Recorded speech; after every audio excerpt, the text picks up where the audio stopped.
Senin ismin yüreğimde yarohat, her eslasam gözlerimde yaş, alam. Bir paytlar bak bo'lgan o'sha lahzalar, endi menga faqat og'riq va gumon.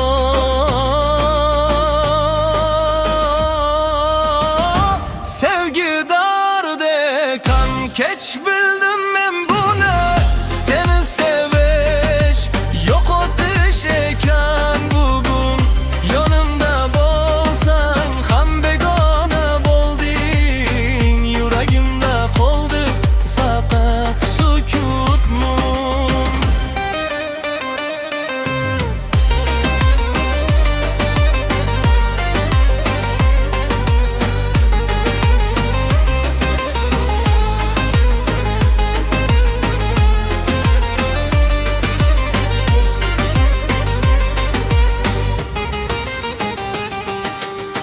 Tunlar o'tar uxlamaydi ko'nglim,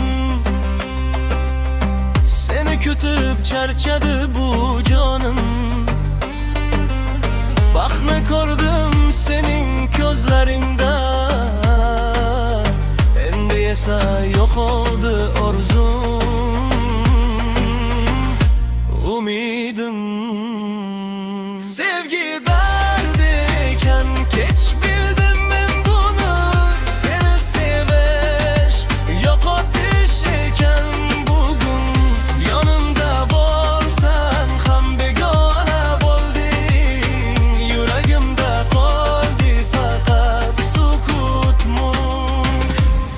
Agar vaqt ortga qaytsa bir zumga, yana sevaman seni bilaman. Og'risa ham bu yurak jim turmaydi, chunki sevgi hech qachon yolg'on bo'lmaydi. Sening isming labimda sonadi, yuragimda esa abadiy qoladi.